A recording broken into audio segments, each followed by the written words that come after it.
Hyderabad cricket అసోసియేషన్లో ఇంకా అవినీతి జరుగుతూనే ఉందని ఆరోపించారు తెలంగాణ క్రికెట్ అసోసియేషన్ సభ్యులు. ప్రీమియర్ లీగ్ పేరుతో మళ్లీ మోసం చేయాలని చూస్తే హెచ్సీఏను బయట తిరగనివ్వమని అన్నారు. అండర్-14 సెలక్షన్ పేరుతో మళ్లీ భారీ ఎత్తున అవినీతికి పాల్పడ్డారని విమర్శించారు. బీసీసీఐలో అసలు అండర్-14 టీం అనే ప్రస్తావన లేదన్నారు. ప్రభుత్వం బీసీసీఐలు హెచ్సీఏపై చర్యలు తీసుకుని తెలంగాణ క్రికెట్ అసోసియేషన్కు గుర్తింపు ఇవ్వాలన్నారు సభ్యులు.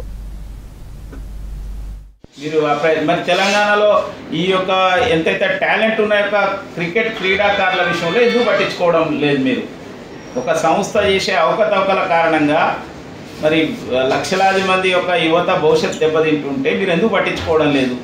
మీ యొక్క ప్రభుత్వ సంస్థలే కేసు ఫైల్ చేసిన తర్వాత మీరు ఎందుకు చర్య తీసుకోవడం లేదు? ఎందుకు ఆ సంస్థ ఒక గుర్తింపు రద్దు చేయడం లేదని వాళ్ళ తెలంగాణలో ఉన్న క్రికెట్ అభిమానులు క్రీడాకారులు అందరూ అడుగుతున్నారు. కాబట్టి వెంటనే దీనిపైన చర్య తీసుకోవాలని మేము మరొకసారి కోరుతున్నాం. హైదరాబాద్ క్రికెట్ అసోసియేషన్ మీద హెచ్సీఏ స్టేట్ టీంలో ఆడి బోర్డు గేమ్ ఆడి పర్ఫార్మెన్స్ చేసి అక్కడి నుంచి ఎవరు కూడా ఐపీఎల్ సెలెక్ట్ కాదు. ఇవన్నీ హైదరాబాద్ డైరెక్టర్లు ఎవరు లేరు, ఒక్క సిరాజ్ తప్ప.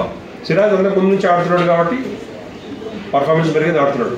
మీరు అంబటి రాయుడు తీసుకోండి, మిథాలీ రాజు తీసుకోండి. మిథాలీ రాజు హైదరాబాద్ నుంచి ఒకప్పుడు ఆడింది. ఆమె పోయి ఆంధ్రాలో ఆమెకు స్టాండ్ కట్టించారు. ఇక్కడ ఆమెకి ఇచ్చిన రెస్పెక్ట్ ఏంది?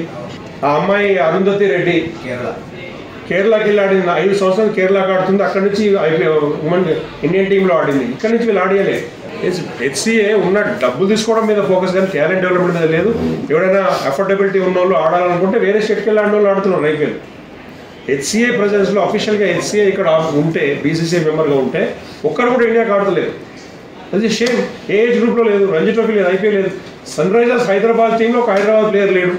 డేటా కలెక్ట్ చేయాలంటే వేరే హ్యాకింగ్ మార్గాలు ఉంటాయి, కానీ క్రికెట్ పేరు మీద సెలక్షన్ పేరు మీద మోసం చేస్తే వాళ్ళ మీద క్రిమినల్ చర్యలు ఉంటాయి. At the same time next time ఇటువంటి సెలక్షన్ పెట్టదలుచుకుంటే మాకు ముందే ఇంటిమేట్ చేయండి. మేము ఆ లిమ్కా బుక్ ఆఫ్ రికార్డ్స్ గిన్నిస్లో పోయి చెప్తాము. హెచ్సీఏ వాళ్ళు ఫ్రాడ్ చేయడంలో ఎంత ముందు ఉన్నారు, ఎంతమంది చీట్ చేస్తారో ఆ రికార్డు కూడా మీకు ఉంటుంది.